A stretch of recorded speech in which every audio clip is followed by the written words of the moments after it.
Hi, everybody. Happy Saturday. It is a very rainy and cold day here in Los Angeles. Many of you might have heard we have snow and blizzards. None that are really affecting me since I'm by the coast, but it's definitely a cold one out there. So I don't know how it is everywhere else, but I hope you're staying warm and cozy and doing well. Today, I wanted to just quickly talk about guilt and the feelings of guilt and how we manage guilt and what guilt looks like on the brain tumor journey. So I bring this up because I had a Zoom group today, a brain tumor Zoom support group this morning, and a little bit of this topic had come up, and I thought this is something I think I just want to kind of address with everybody out there and see what your thoughts are and maybe how you're feeling. So I do encourage you to share in the comments if you have anything to say about how you feel about guilt. And if you have any questions, feel free to ask them. And if I see them, I will try to jump in and respond. But a lot of us really don't feel so great on this journey. We get diagnosed with a brain tumor. We often need craniotomy or radiation or just a long time on watch and wait, which is also an uncomfortable side of this condition. And we feel guilty. We feel guilty for a variety of reasons. Guilty because we're scared and tired, and maybe we don't connect with the people we love as well as we used to because we carry this burden. Guilty because we have to start relying on others to show up for us and show us how much they love us and actually maybe do things for us and be there for us. And we feel guilty asking, or that we're a burden to them. Some of us just feel guilty that we can't work like we used to or have fun like we used to.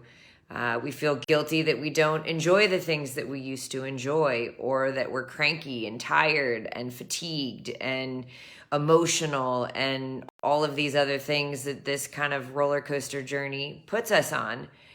And for all those reasons, which are valid reasons to feel frustrated and annoyed and maybe guilty, if that's the word you want to use, but I really just encourage you, guilt is a wasted emotion.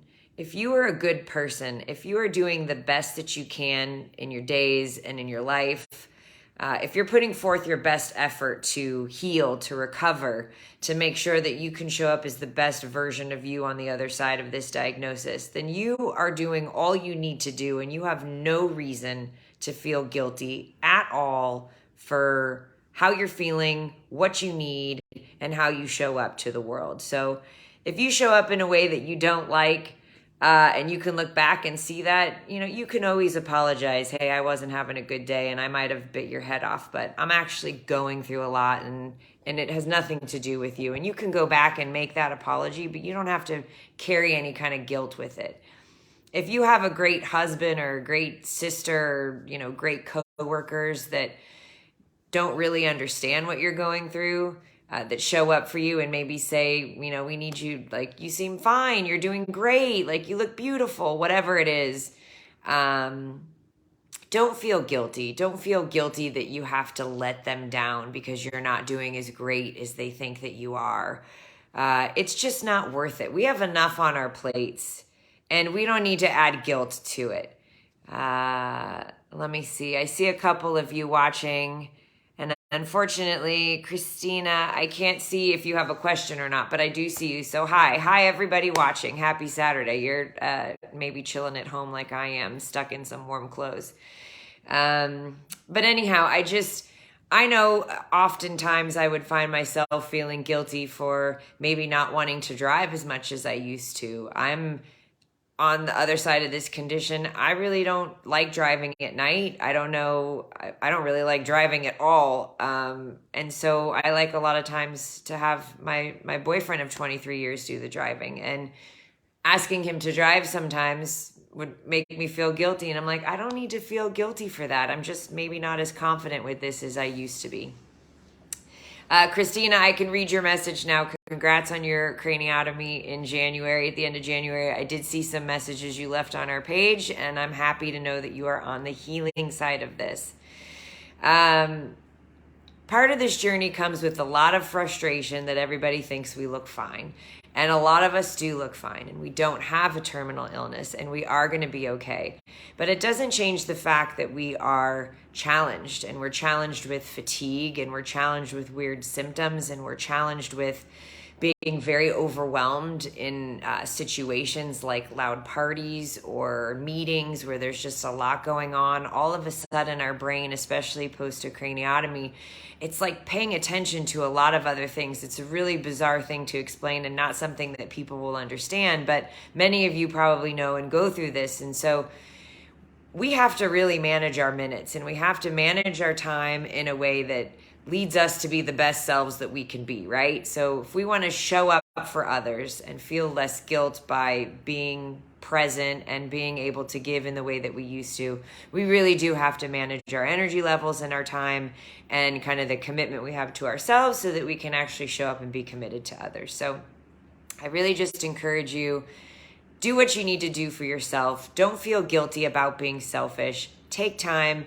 take naps, rest, recover, do whatever you need to do, meditate, exercise, take long walks, take short walks, lay in the sun, call a friend, color in a coloring book, write in a journal, whatever it is you need to do to just find calm and comfort for yourself so that when you are with others and you are out roaming in the world, you can give and hopefully feel less guilt. So also a reminder that when you ask people for help and you ask for people to show up for you, or you tell them who you really are and what you're really feeling, if they're not there for you in return, they are not your people.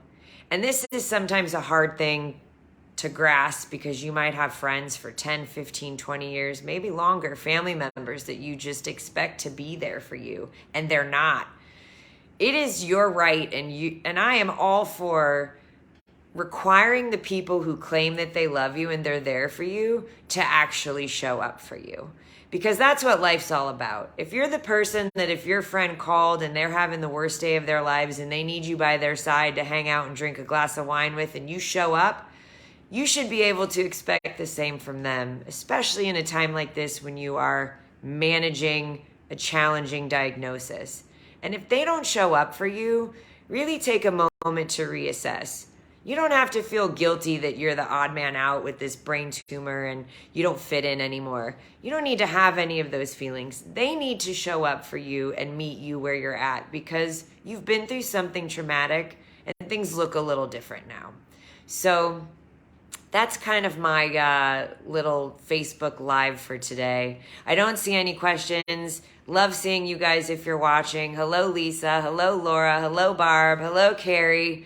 Let's see, Laura, you say my partner of 12 years broke up with me right after my craniotomy. You never know what to expect from people. Gosh, that is terrible. And I can't say that's the first time I've heard that because I've actually heard this quite a lot where relationships just end because we go through something where we require our partner to show up for us and maybe help us with driving or meals or medication or going to doctor's appointments or just riding the wave with us through our fear of, recovery and what we're going to look like on the other side of this. I'm really sorry to hear that, Laura, but I think, at the end of the day, everything happens for a reason. And that partner of yours has to live with the fact that they left you in a time of need. And that they didn't have the ability to show up through sickness, which is what this is, through health and through sickness. Not all days are fun. Doesn't mean they're not worth it, right? Like not all days are easy, but it doesn't mean they're not worth it. So find your ride or dies. And if you don't have any, come visit us in a Zoom group and find us and get our companionship and our support, and we can be your ride or dies to help you through this, because you need to have community and you need to have people and you need to have those that you can lean on that won't make you feel guilty for being exactly who you are in this moment, just trying to get through stuff. So Laura, I really appreciate you sharing that. I'm really sorry to hear that. Hi, Diane. Nice to see you hop on. Yeah, it's one day at a time, one foot in front of the other, one moment to moment, and anything can change in a second. And this is really a complicated diagnosis because it's just forever. It feels like it's just ongoing, and no matter how much you run from it, you really can't. It's with you always. And again, it changes us. It's not necessarily for the bad. For many of us, it's sometimes for the better. We appreciate life in a different way now. We enjoy the moments a little bit more. We take advantage of just kind of appreciating all that's around us and what we can do, and really kind of enjoying that. So surround yourself by people who will understand where you're at. And I definitely do, and I would love to know you if I don't know you already. And please do never be shy to communicate on the platforms with all of us, because I think that it's nice to be around people who get it. So anyhow, stuck in the house on a Saturday in LA. My son is gone. I miss the warmth, but glad to be chatting with all of you. Hi, Chrissy. Thanks for joining. None of you have any questions, so I won't answer any. If you do, feel free to ask them now before I sign off. Always happy to answer any questions you have. Always welcome you to join one of my Zoom groups. I host them every week. I am a peer. I am 10 years on this journey. I am 4 years post craniotomy. I definitely am a changed person, but I get by just fine. I'm very fortunate. Everything has been successful on my end, but I need this platform and this group because it helps me to find comfort in this diagnosis. It has educated me to just take the time to hear and listen to all of you and to bring us all together, because knowledge is power. And I tell you, I wouldn't have learned half of this through neurosurgeons or on Google.